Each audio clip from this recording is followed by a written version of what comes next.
This is breaking news. And happening right now, Governors Cuomo and Christie expected to make an announcement about Ebola. They are at 7 World Trade Center. Let's listen in. Obviously a deadly serious situation. We all know that. The current case that's being handled at the Bellevue Hospital has been well handled, and the news thus far has been good news. I'm confident of the level of preparation that has been undertaken. Our equipment and training were in place, and we had the advantage that Mr. Spencer, who is the patient at Bellevue, is a doctor who was familiar with the disease and familiar with the symptoms. But this is not the time to take chances. For 4 years, I have erred on the side of caution whenever it has come to dealing with a crisis, and that has served the state well, and there's no time to change now. Our region is a dense region. A ride on a train can affect hundreds of people. Several weeks of normal activity can affect several thousand individuals. We believe it's appropriate to increase the current screening procedures for people coming from affected countries from the current CDC screening procedures.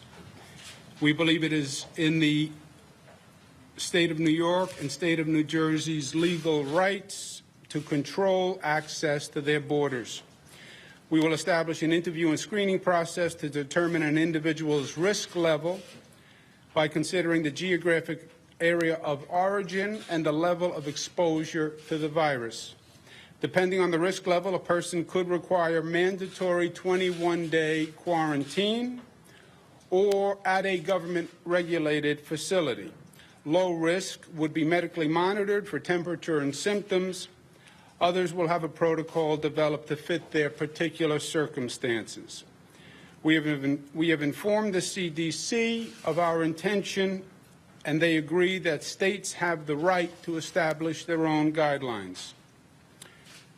We are talking to the CDC, and they are reviewing the policy with regard to returning healthcare workers to see what additional protocol measures are needed.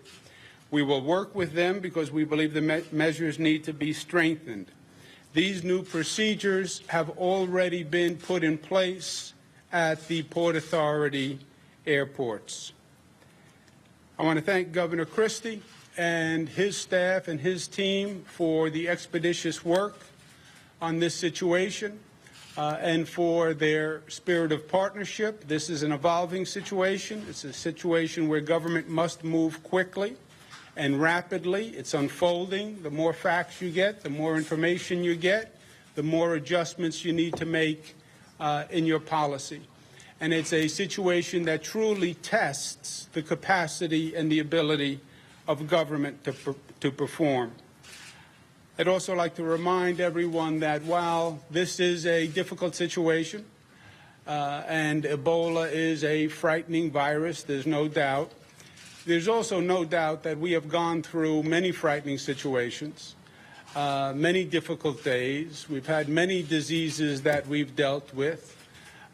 We had fears about the SARS virus, the MERS virus, the H1N1 flu, the bird flu, HIV. When that was first heard of, it was petrifying to society because we didn't know enough about it.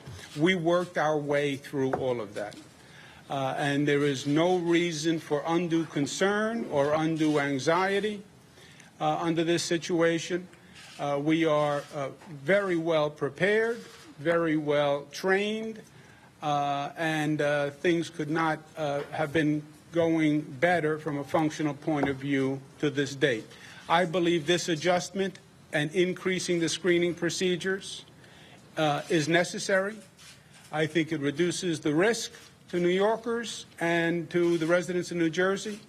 And I think public safety and public health have to be balanced.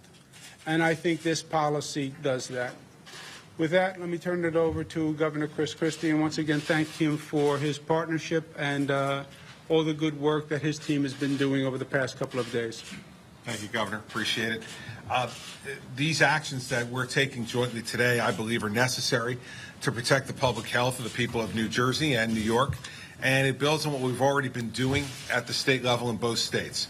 Let me give you one example that Governor Cuomo and I have just resolved before we came out here. Today, a traveler arrived at Newark Liberty International Airport. It was a healthcare worker with a recent history of treating patients with Ebola in West Africa, but with no symptoms. After the CDC alerted the New Jersey Department of Health, the New Jersey Department of Health has made the determination that a legal quarantine order should be issued. The individual is not a New Jersey resident. As we outlined at Wednesday's briefing, though, we're going to be working with neighboring states where appropriate to attempt to make sure that these folks are dealt with. This woman, while her home residence is outside of this area, said her next stop was going to be here in New York. Governor Cuomo and I discussed it before we came out here, and a quarantine order will be issued either here in New York or in New Jersey. But we've agreed that quarantine is the right way to go in this regard, and we will work out the particulars of where this particular individual will be quarantined, whether it'll be in New Jersey or New York. But it's the first application of this new set of standards that we have developed over the last 24 hours and now have had the opportunity to implement. Now, this is exactly, in my view, what needs to occur in every scenario. And New Jersey and New York are going to determine the standards of quarantine, since CDC's guidance is continually changing. And we need to set a standard for our two states. I was very clear on Wednesday that we would take in New Jersey whatever steps were necessary to ensure the public health, and if that meant expanding beyond the CDC standards, then I wouldn't hesitate to do so. The decisions that we make at Newark Airport, JFK, and LaGuardia have a ripple effect, which is why we need to be positioned to have access to the most accurate information to make smart decisions. And so we're going to continue to work together as we have for the last number of years. This is just another one of these issues that, as Governor Cuomo put it aptly, we're a densely populated area. Our folks are coming back and forth between our two states on a regular basis, and we have 2 of the 5 airports that have been designated as funnel points for folks to come in. Our states have to be the most vigilant, and we are going to be the most vigilant. And I'm just happy that I have a partner like Governor Cuomo who understands these issues, and we were able to come to very quick agreement today about how to deal with it. So I thank him for his partnership and the work that we're doing together. We'll continue to work this closely on this issue and other issues as they come forward to protect public health and public safety. That is our obligation, and we'll continue to do it.